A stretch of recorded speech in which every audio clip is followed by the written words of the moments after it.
नमस्कार दोस्तों, स्वागत है आपका आपके अपने YouTube चैनल में।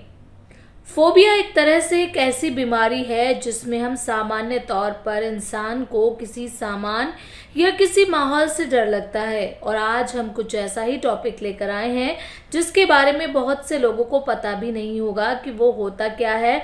तो वो शब्द है ट्राइकोफोबिया। जी हाँ, ये शब्द ग्रीक से आया है जिसका अर्थ है बाल, यानी ट्राइकोस, और डर मतलब फोबिया।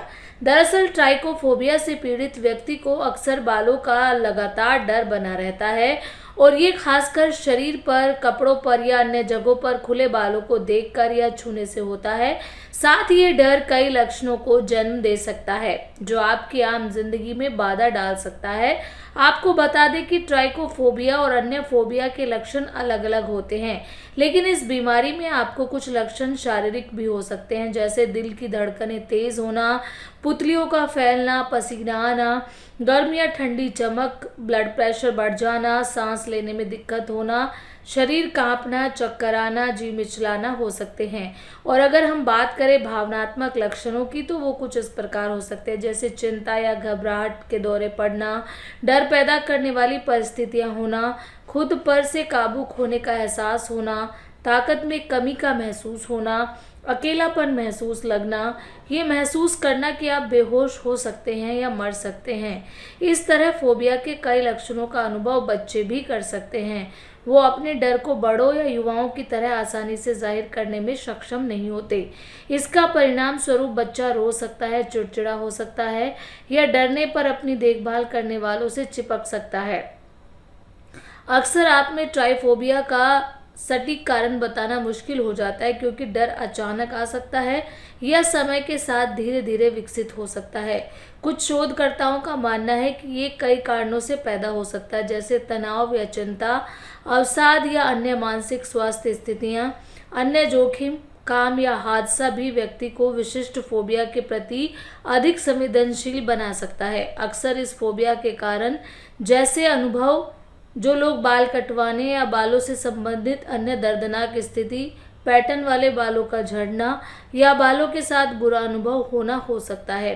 अगर दूसरे लक्षण भी देखे जाएं तो परिवार, किसी ऐसे करीबी रिश्तेदार का होना जो फोबिया या चिंता से जूझता हो, तो ऐसे में ये आपके खुद के विकसित होने का अधिक जोखिम में डाल सकता है। आसान भाषा में कहा जाए तो वह डर आपको विरासत में मिला हुआ है या उनसे सीखा हुआ व्यवहार हो सकता है। ऐसा माना जाता है कि अधिक संवेदनशील स्वभाव वाले लोगों में फोबिया विकसित होने का खतरा बहुत ज़्यादा होता है। लेकिन आपके मन में भी कई सवाल उठ रहे होंगे कि कैसे पता लगाएं, तो इस पर मंथन करें। जैसे, क्या मेरा डर 6 महीने या उससे अधिक समय से बना हुआ है? क्या मैं उन स्थितियों की अत्यधिक आशा करता हूँ जिनमें बाल शामिल हो सकते हैं, जैसे कि बालों का काटना? क्या मुझे बालों के आसपास रहने या बालों को छूने पर घबराहट या डर महसूस होता है? क्या मैं मानता हूँ कि बालों को लेकर मेरा डर अतार्किक है? क्या मैं उन स्थितियों से बचता हूँ जहाँ मैं बालों के आसपास हो सकता हूँ या बालों को छूने के लिए मजबूर हो सकता हूँ? यदि आपने इन प्रश्नों के उत्तर हाँ में दिए हैं तो आपको डॉक्टर से अपॉइंटमेंट लेने पर विचार करना होगा, क्योंकि आप DSM-5 द्वारा निर्धारित मानदंडों में फिट हो सकते हैं।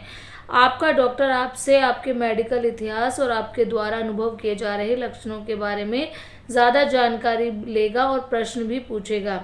हालांकि फोबिया पहले इंसान को तो बस दिक्कत लेने वाली बीमारी लगती है और वो इसे नज़रअंदाज कर देता है, लेकिन आखिर में आपकी डेली लाइफ के कामों में दिक्कत पैदा होने लगती है। ये काम पर या सामाजिक स्थितियों में काम करने की आपकी क्षमता को प्रभावित कर सकता है। लेकिन अच्छी खबर ये है कि ऐसे कई उपचार हैं जो आपके डर पर काबू पाने में आपकी मदद कर सकते हैं। जैसे चिकित्सा एवं लाइसेंस प्राप्त मेंटल प्रोफेशनल एक्सपर्ट आपको ट्राइकोफोबिया के लिए सहायता की पेशकश कर सकता है। इनमें सबसे प्रभावी तरीके टॉकिंग थेरेपी यानी CBT और एक्सपोजर थेरेपी होते हैं। टॉकिंग थेरेपी में किसी व्यक्ति को उस चीज़ से मिलवाते हैं जिससे वो डरते हैं और फिर उनके डर से निपटने के लिए अन्य तकनीकों का इस्तेमाल करना शामिल है। आपको बता दें कि CBT का इलाज आपके विचारों और भावनाओं पर विश्वास हासिल करने, उन पर काबू पाने, उनसे उबरने पर है।